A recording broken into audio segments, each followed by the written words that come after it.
Welcome to a special bonus episode of Haunted Talks, the official podcast of the Haunted Walk, offering thematic walking tours in Kingston, Ottawa, and Toronto, Ontario. My name is Jim Dean. I am the creative director of the company, and a rare in-studio guest today with us, Glen Shackleton, CEO and founder of the Haunted Walk. Glen, how are you doing today? Doing well, thank you. Now, we have you on for this special mid-month bonus episode, as there has been some recent developments on the future of the Kingston Penitentiary, which we covered in episode 19. And maybe to briefly summarize that episode and what we heard from a variety of experts is there seems to be two significant concerns about the future of the site. And I'd say the first has to do with historical integrity, as the plans do call for things like walls to be torn down, buildings to be demolished, new buildings to go up, including high rises and things of that nature.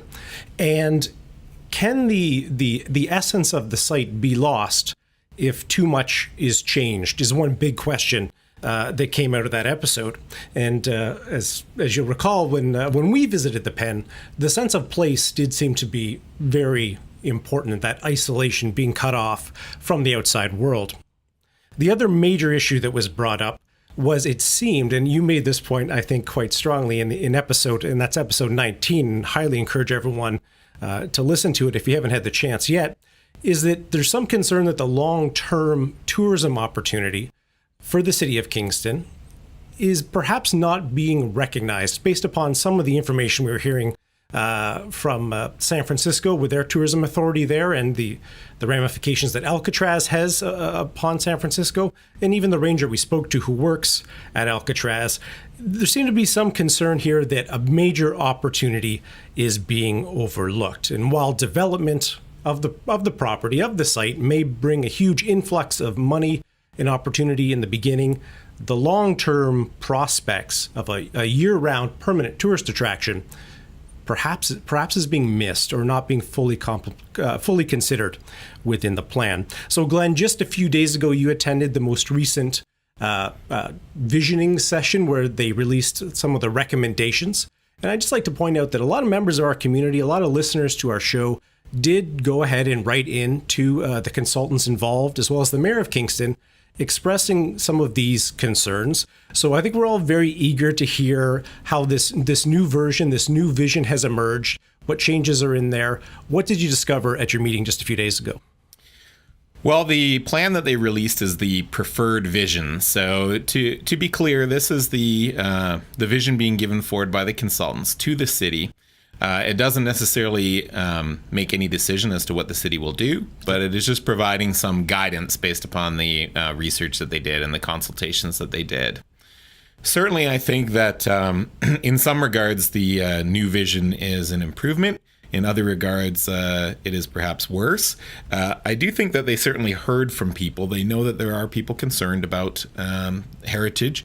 And something else to mention is that any plans that they do will still have to go through heritage assessment as well, too, both within the city. It also has to satisfy any approvals to the heritage. So we're very early in the, I think a lot of people aren't sure where we are in the process either. So we're very early still. This is really just the first step of the process where they're trying to get some ideas on paper as to what could be done with the site. So there's still lots of opportunity to change the future of what this will, what outcome will result. So you mentioned there were some improvements and then maybe some things that have not improved as much as we would like or you would like. Mm-hmm. Could you give us a quick rundown of maybe some of a few of the positives and then maybe some of the elements you think are a little more concerning? Well, the site includes not just Kingston Penitentiary, but also the Portsmouth Olympic Harbor as well. So there were definitely some improvements, especially for the local residential neighborhood. There was added community space and green space, and an attempt to not have the residential developments be quite so onerous on the local community. And certainly we support that as well. As to Kingston Penitentiary, I would say, if anything, there is more development going on around the penitentiary. Okay. But on a positive note, the planned development is mostly of a lower rise nature, so stacked townhouses or that kind of thing. Okay. Mostly it's outside the walls. They have still kept the plan to preserve the north half of the site for tourism and heritage, which does include a large number of the historic buildings on the site, but certainly does not include all of the historic buildings on the site. There's also some argument to be said that, as the plan still calls for demolishing the walls, the majority of the walls and towers as well too, in the south half of the site, as to how that impacts the sense of place at the penitentiary. You no longer have the building there as a whole. Most of the buildings that are currently slated for destruction are mostly modern buildings that wouldn't necessarily have a big impact. However, they also have a big area in the middle of the site where they want to use it for repurposed development. So it's a bit unclear exactly what they mean by that. There has been some talk of making it into something similar to the distillery district, something where there would be more restaurants. Yes, in Toronto, exactly. Yeah. Where they would, there would be, street spaces with spaces for businesses. Some of this is not a terrible idea, but it definitely will all depend on how they do it. Okay. And then you mentioned some of the positive aspects, some of the, they are obviously listening to some feedback, but you also do have some concerns about the overall plan at this point. Yeah. Ultimately, in a project like this, where the goal is to pay for the site by including residential development, if they have less residential development somewhere on the site, it means they need to add more elsewhere, in order to financially justify the plan. Bearing in mind this is meant to be a plan that essentially would include no federal funding or any other source of income. So this is just expecting the city, the municipality to basically try to get a revenue neutral plan. The big downsides are, and I think the most shocking one, were a couple of towers that could be up to 25 stories high, one of which would be very close to the waterfront. So certainly would be visible from anywhere in the penitentiary grounds. But one of which that I think is even more concerning is a residential tower that would be basically smack dab in the middle of the site. Is that 25 stories? Up to 25 stories. Okay. So a pretty looming condo tower, potentially right in the middle of the penitentiary property. That one, they haven't determined exactly where they'd recommend that be placed, but frankly, there's no appropriate place for something like that to be within the grounds of the penitentiary itself. The larger up to 25 story tower down by the waterfront is closer to the waterfront, so it's mostly just outside of the what would have been the former penitentiary. A little further away, I guess. Mm-hmm. Yeah, okay. It is incorporates part of the walls and towers, so it does certainly encroach upon the former grounds of the penitentiary. Yep. But they've at least made some effort to move it as far as possible. I suppose it's a positive, but it's really hard to see how you can justify any kind of giant residential condo tower on a site of such national historic importance. And I assume that would be one, just an eyesore, but also if you're giving a tour about, the pen and how it was used, if someone's up on a balcony a few stories up barbecuing, having a few beers, it could dramatically change the cultural experience of being there. Sure. And, even by putting it along the waterfront, I think the thought is that it would preserve the street view from the north end of the site, which is true. But also, we have to bear in mind Kingston is also a city with a lot of maritime tourism as well, too. A lot of people come in on boats. Boat tours are very popular. And so, I think preserving the sightlines of the penitentiary from the water is also a matter of importance that doesn't really seem like it's been given a lot of consideration in this plan. Now, you mentioned that a lot of the responsibility of the site seems to be falling to the municipality, Kingston itself. So they have obviously budgetary concerns and things of that nature. But I think it's a little unclear who owns the site now and, what role that may or may not play in keeping the pen together as a whole. The site as a whole that's covered by the proposal have several different owners, but the main site that we're concerned with, the Kingston Penitentiary site itself, is owned still by Correctional Service of Canada. Okay. So it is still under their ownership. Now, it's pretty clear that, I think they would probably like to have this process move along as quickly as possible. The site is very expensive to maintain with, just more or less mothballed. It is being used for tours as well that I certainly encourage people to try in Kingston right now. And maybe just to jump in, a point I think you've made is some people say, well, there are tours going on right now, but maybe could you just briefly talk about the difference between what's happening now at the Pen as far as the tourism and what could happen with it being, I think you've called it more of a permanent attraction. Yeah, the tours that are happening right now, I mean, they're doing a wonderful job of doing the best they can with a difficult situation. Essentially, it's not a case where they have any kind of long-term guarantee. It is only able to be renewed year to year as far as whether they'll have tours or not. So as of right now, no one could tell you or not whether they will have tours next year. Certainly, obviously, we would hope so. They didn't receive confirmation on whether they had tour this year until this year. It makes it pretty difficult when you're in the tourism business, especially when you're dealing with groups or international groups. You often need to be able to plan, sometimes even 3 years out, to be able to know, for people to have any kind of certainty or comfort level in booking or knowing that they're going to be able to come and visit. So I would say that even though, one of my concerns with this consultation is that much, as far as I can tell, much of the value of the site from a tourism site perspective has been based on what has been done so far in the couple of years of tours they've been able to do. I would say, based upon my experience in this industry, that is a tiny fraction of the opportunity. That what they're doing right now, although very popular, and certainly they're making a great job of doing what they can, there is so much more that could be done. It takes a long time. It took for the Haunted Walk. It was not it was an overnight success that took maybe many years to get there. Yeah. It's the same for just about anything of this nature. You need to be able to have time. You need to have effort. You need to have people doing marketing and being involved in spreading the word, letting people know essentially what a great place it is and what. You need to have amenities. You need to have the ability to park buses. You need to. That was a concern I think you raised in episode 19. Have they accommodated? If you're going to have a serious tourism attraction, you need to have parking. Mm-hmm. Is parking being accommodated in the new vision? No, it really hasn't really been dealt with. What they have said is that the parking would be accommodated in between the buildings in the historic part of the site. So. Which, I mean, you certainly would not want to go on a tour of the grounds and have it be a big parking lot full.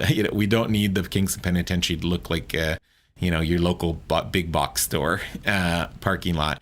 I think, there are different creative ways you can accommodate parking with a site like this. It doesn't necessarily have to be on site, but there has to be a plan, and it has to be something that will be practical for visitors when you think about of groups all ages, of all ages.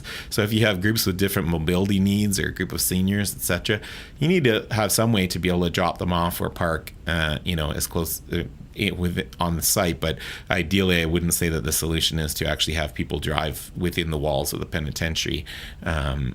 I think that would have a major impact on the sense of place. So if we can imagine being there, what's being discussed right now is preserving the first third as some type of tourism site. But within that first third, there will be cars potentially parked all over the grounds and a 25-foot tower in the middle, just to imagine what it would be like standing there in that preserved historic area. Yeah. Now, to be clear, the tower would be in theory within the middle third. So the tower would be within the kind of mixed use area. Yeah. However, it doesn't change the point. The fact of the matter is a 25-foot story tower will be viewable from any part of that property. Yeah. And returning then, you mentioned that Corrections owns the property, but it is a national historic site. So is there any federal involvement here in protecting such an important part of our history? My impression is that so far there has not been really any federal involvement in kind of the future of the site which I find odd. I find it odd that Parks Canada or that other federal institutions would not be taking more of a role here, or that funding would not be being provided by the federal government. I think that, we've done our best to make sure the city understands our concerns so that they're informed about the scale of the opportunity. But I do think it's somewhat unfair for the local municipality in Kingston to be expected to take on, the cost of what is a pretty big project, but creates a tourist attraction of benefit to Canada, not just to Kingston. Certainly.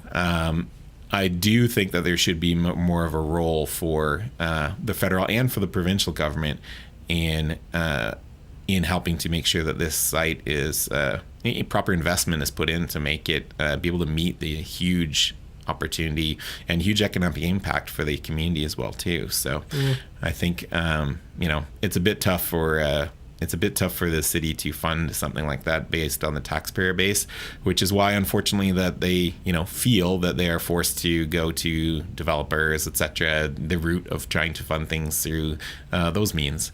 To me, I think that we already have agencies like Parks Canada that are meant to preserve sites of national historic interest. Yeah. Why would this not qualify? That baffles me. Because the developers of the site obviously have very different goals and agenda as opposed to preserving heritage. I assume they're more profit-driven. Yeah, I think they've probably been as respectful as you can expect towards the heritage of the site. And there are many things that they would not be allowed to change. But that being said, it is not their primary motivator. Of course, they need to make a profit for their shareholders, and that is their that would be a primary motivation there. So I think, it's not really a model that fits very well with a site of this significance.